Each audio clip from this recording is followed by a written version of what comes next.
What is going on, guys? Welcome back to the channel. Today, I'm going to be going over my third place ORCUST K9 deck profile that I took to the St. Peter's Collector Store Regional 2 weekends ago. Now, this was a pre-ban list tournament, so it was the last tournament that occurred that Saturday before the ban list went into effect on Monday. So there are going to be some things in this deck profile that are going to be changed for the current format. The 2 week format that we're going to have here between the ban list and Doom of Dimension, which Doom of Dimension is already out, but that format didn't really matter. So now it's just about Doom of Dimension. I don't have my Doom of Dimension cards yet. They're in the mail, so I will only be discussing what exactly will be the changes here. But we'll dive right into the deck profile here. We won't waste any time. So here it is, guys. ORCUST in all of its glory. We're going to be taking you through my third place regional deck profile. And so we'll get straight into it here.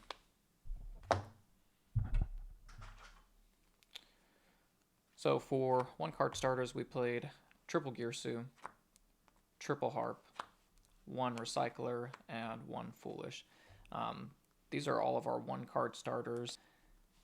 This one being the best one card starter. It creates 3 bodies on its own between the Harp dump, the token generation, and then the body itself. And then obviously Harp is another one card combo. The difference between these two is that this will end on an IP that can go into an SP, but the generic combo with just Harp will end on the Link 4, which is a non-targeting take, a counter trap, and then a Dingirsu in the graveyard that will send off of the skeleton, bringing it back. So it doesn't seem like that's a lot of interruptions, but it is, and they're very high impact interruptions, so that's why this deck does so well. And a lot of the decks aren't good into removal, this current format. And so then Scrap is not a very good starter. If it gets stopped, then there's really nothing that you can extend past. So it's really just kind of part of the K9 engine to bridge between the two. And then Foolish, this is a good starter. It's also an extender sometimes. It dumps Harp most of the time, and the cool part about it is that if you dump Harp off of the Foolish, then when you bring out Gearsu off of the Harp, then it's summoned to an empty field, so you still get your token. So that is very nice about that. And so we'll leave up our starters here, but now we're starting to get into the 2-card starters. So obviously Jokul is not a 1-card starter on its own, but paired with any of these cards is a complete combo. So we have to kind of think of this deck. Most of your hands are going to be the 2 and 3 card combos. You know, most of the time you're going to be pairing cards together, and that's going to be your most powerful combos as well. So very, very consistent here. This is 15 cards, and then I will get into the engine pieces that are not very good by themselves, but paired do well. So all of these paired with Jokul by itself are, again, full combo. Any of these level 5s paired with Jokul will be good, and then this will get to our Chalice here. These are the actual hard bricks of the deck. Babel, Crescendo, and Forced. You have to play these cards because they're just too good to not play in the deck. In the new iteration of the deck, post Doom of Dimension, I'll be taking this card out and swapping it for Noroi. This card will just go to the side deck so that we have it for going first.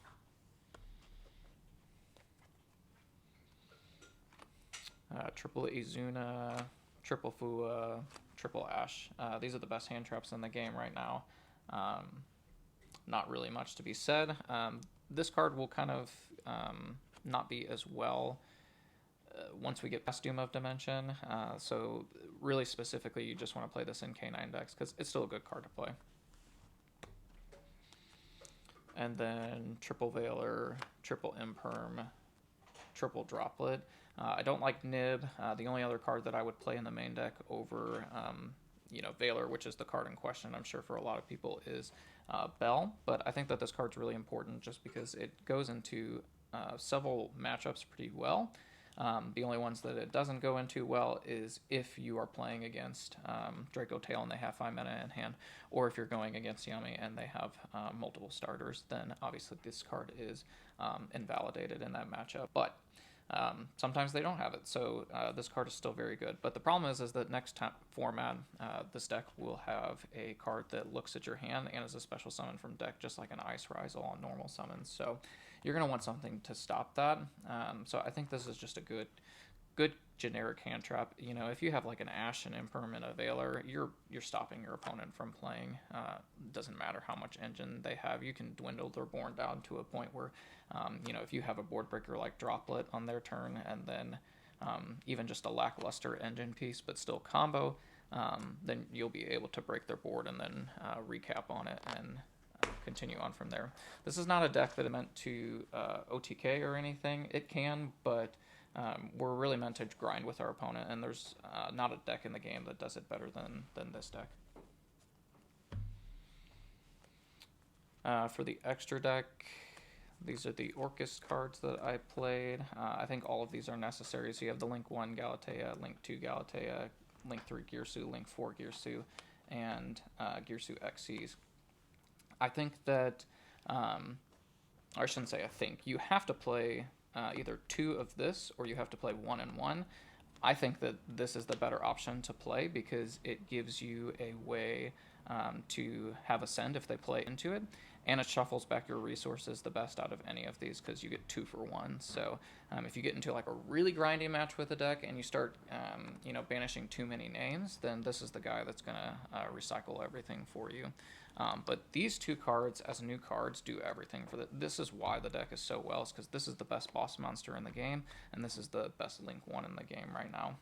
Arguably, you know, Snatchy's a pretty good Link 1 as well, but this is a very, very good Link 1. And so I played Gravity Controller. This is kind of the spice of the deck. This pairs well with this card or this card.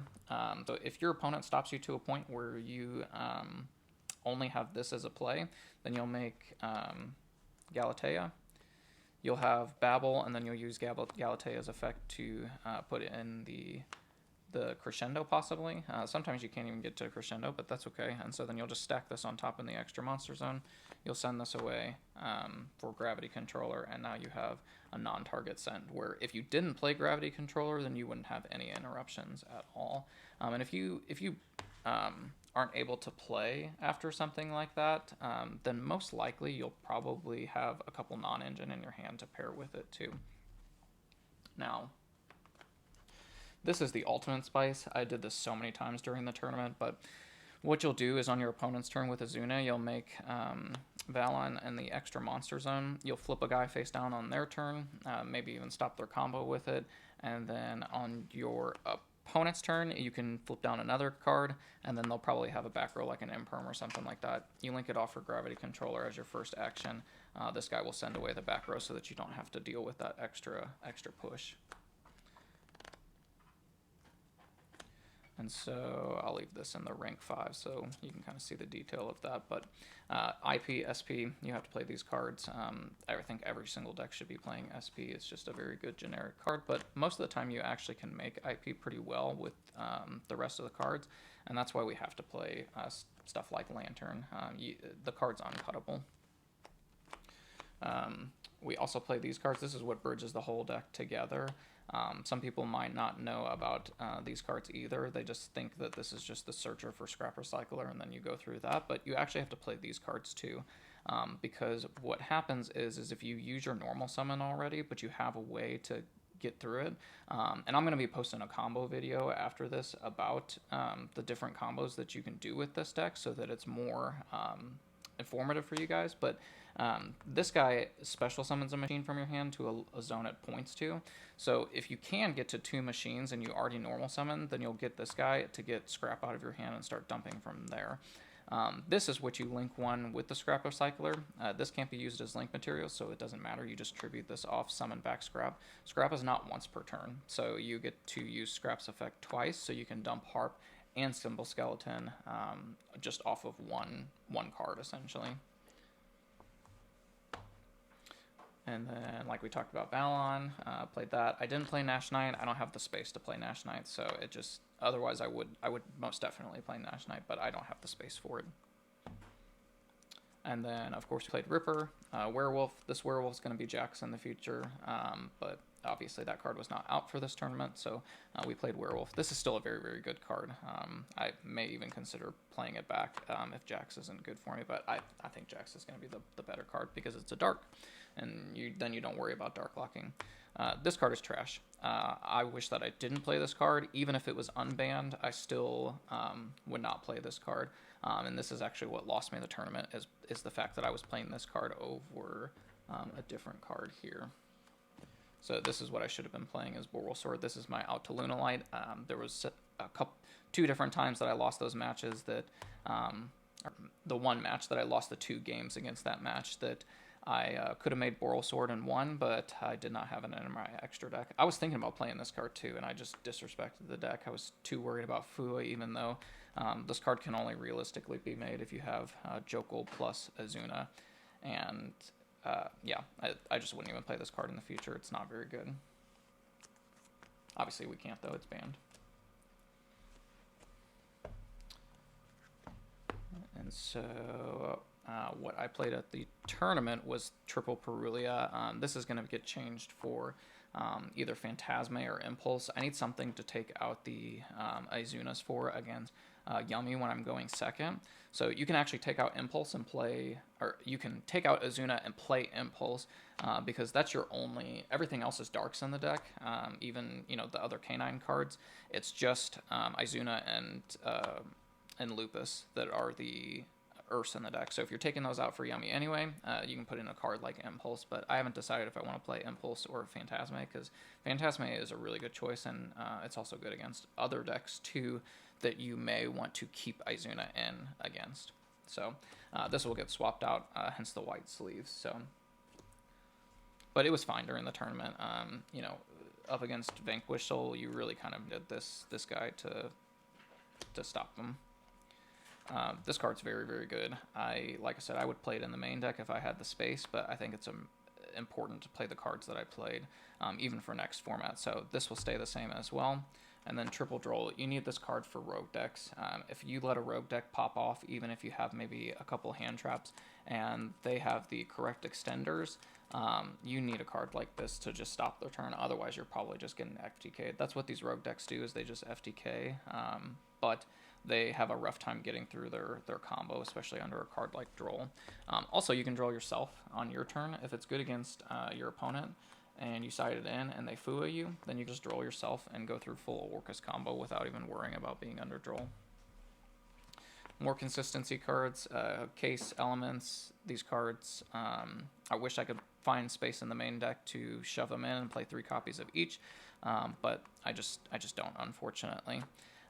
So hence we play them in the side deck for going first, which is fine. Called by the Grave. This card arguably could be main decked. Again, I just don't have the space to main deck this card. But it is a very, very good card going first. You just want to negate Fua. It's really what it comes down to. Duster, this card's phenomenal. I wish that I could play 3 of this, but sadly it is at 1. Clockwork Knight, this is a auto win against Yummy and any other deck that maybe cares about its types, in terms of like using them as link material, fusion material, Xyz material, you know, anything like that. So this card's just an FTK. You can consistently get to it with the K9 engine as well. So it's very, very easily searchable. Every single K9 card will eventually get to this card. And then at the tournament, I did play Mega Fleet Dragon. This will be the card that I will swap out for when I move the Quick Play spell to the side deck and then put Noroi in the main deck. But I didn't play against any K9 Crystron, but that's what this card is for, obviously, is for K9 Crystron.